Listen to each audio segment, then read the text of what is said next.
Assalamualaikum warahmatullahi wabarakatuh. Sebelumnya izin memperkenalkan diri, nama saya Sofia Anugrah Jahira dengan NPM 22106311100056 dari kelas 4A Pendidikan Agama Islam Universitas Singapura Bangsa Karawang. Di sini saya akan menjelaskan tentang hadis yang membahas kepemimpinan wanita yang dimana untuk memenuhi tugas mata kuliah hadis tarbawi. Baik, sebelum lanjut ke pembahasannya, izinkan saya untuk membacakan pokok pembahasannya terlebih dahulu. Yang pertama ada hadis dan terjemahnya, yang kedua ada penjelasan hadis, yang ketiga ada pendapat para ulama, dan yang terakhir ada nilai pendidikan yang dapat dipetik dari hadis tersebut. Baik, langsung saja ke yang pertama, yaitu hadis dan terjemahnya. Bismillahirrahmanirrahim. Hadatsana Utsman bin Hasan Hadatsana Auf anil Hasan an Abi Bakrah qala laqad nafa'anillah bi kalimatin syami'atuha min Rasulillah sallallahu alaihi wasallam ayyamal jamal ba'da ma kintu an bil ashabil jamal fa aqatila ma'ahum qala lamma balagha Rasulullah sallallahu alaihi wasallam anna ahla farisa qad malaku alaihim minta kisra qala lan yufliha kaum walau humum ro'atan, yang artinya dari Utsman bin Hasan, dari Hasan, dari Abi Bakar berkata, Allah memberikan manfaat kepadaku dengan sebuah kalimat yang kudengar dari Rasulullah Shallallahu Alaihi Wasallam pada hari menjelang perang Jamal, setelah aku hampir membenarkan mereka Asbabul Jamal dan berperang bersama mereka. Ketika sampai kabar kepada Rasulullah Shallallahu Alaihi Wasallam bahwa bangsa Persia mengangkat Putri Kisra sebagai pemimpin, beliau bersabda, tidak akan beruntung suatu kaum yang menyerahkan urusan mereka kepada wanita. Hadis riwayat Bukhari.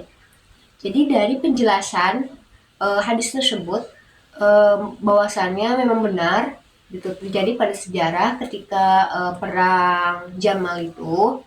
Rasulullah Shallallahu Alaihi Wasallam mendengar kabar bahwasannya pada saat itu kerajaan Persia atau kaum Persia ini tuh memberikan tahtanya kepada Putri Kisra ini ya, kepada anaknya.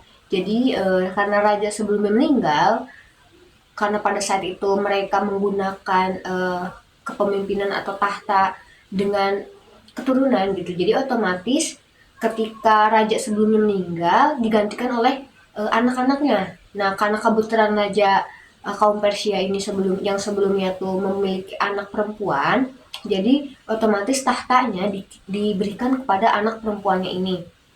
Meskipun pada saat itu anaknya ini tuh masih belia gitu, masih kecil. Tapi karena emang sudah sistemnya begitu, jadi mau tidak mau anaknya ini tuh menjadi pemimpin dalam kaum Persia ini.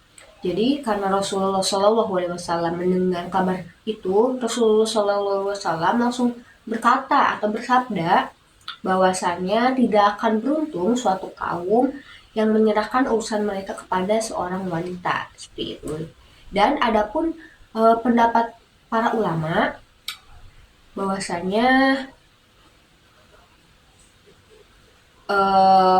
ada yang berpendapat kalau emang wanita ini tuh tidak boleh menjadi seorang pemimpin karena hadis tersebut ya, hadis yang menurut Rasulullah Shallallahu Alaihi Wasallam kalau wanita ini tidak bisa atau tidak boleh atau akan berantakan jika menjadi seorang pemimpin, karena emang kan pada kenyataannya pada saat itu emang benar gitu, kepemimpinan Putri Kisra ini tuh emang berantakan gitu. Jadi apa yang diucapkan Rasulullah itu emang benar-benar terjadi.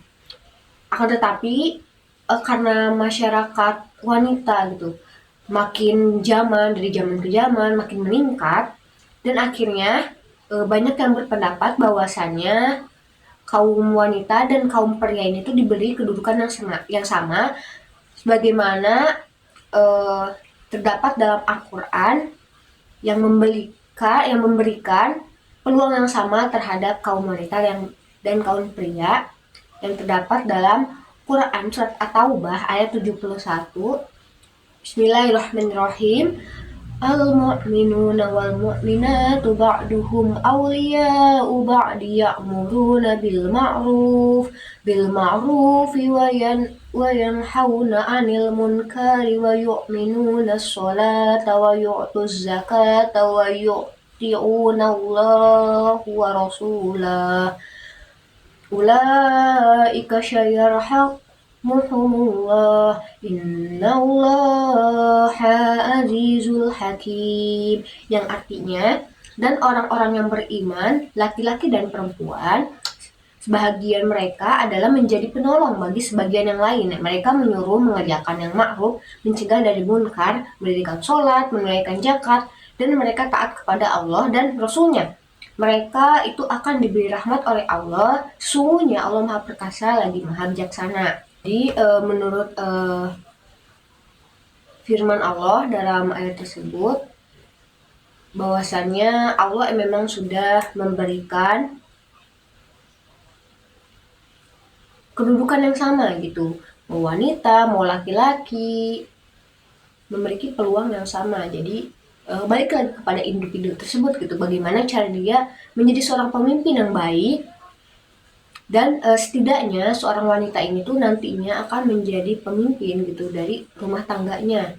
Atau misalnya ketika seorang wanita memiliki keluarga, akan tetapi suaminya tuh meninggal atau tidak ada gitu, dan dia memiliki seorang anak.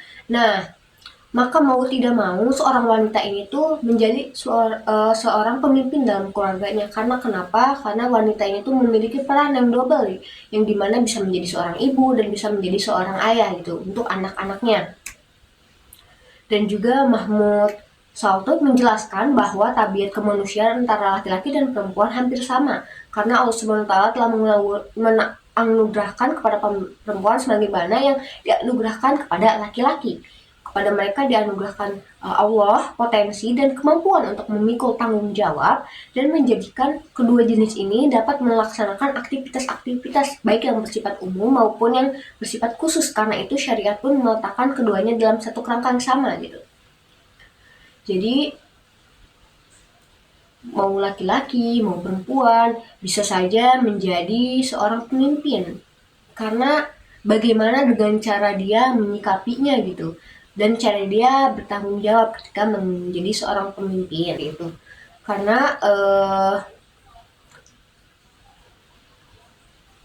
dalam sejarah juga bahwasannya banyak perempuan Islam yang tampil menjadi seorang pemimpin. Contohnya seperti Aisyah radhiyallahu anhu, istri Nabi Shallallahu alaihi wasallam. Beliau sebagai seorang mufti atau kedudukannya tuh sebagai panglima perang dalam perang Unta gitu, panglima perang dalam perang Unta. Selanjutnya yaitu ada nilai pendidikan yang dapat dipetik dari hadis tersebut. Yang pertama yaitu wanita bisa menjadi seorang pemimpin, yang dimana sudah dijelaskan sebelumnya bahwasannya Allah itu memberi kedudukan yang sama kepada wanita dan kepada seorang pria gitu, yang dimana diberikan potensi yang sama. Jadi wanita bisa menjadi seorang pemimpin asalkan bertanggung jawab atas apa yang dipimpinnya gitu.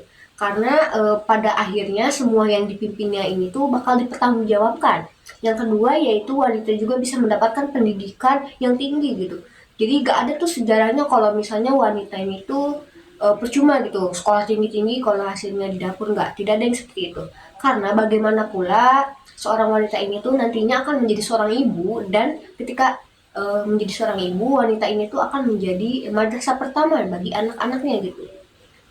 Jadi dari kesimpulan yang bisa saya sampaikan dari sebelum penjelasan yang sudah saya berikan, yaitu bahwasanya hadis tersebut tuh emang benar ada, akan tetapi hadis tersebut itu diberikan pada saat itu saja gitu. Rasulullah memberikan hadis tersebut kepada saat itu aja, karena yang sudah dijelaskan tadi, ketika kaum Persia dipimpin oleh seorang wanita, susunan kepemimpinannya itu berantakan, itu hancur ya.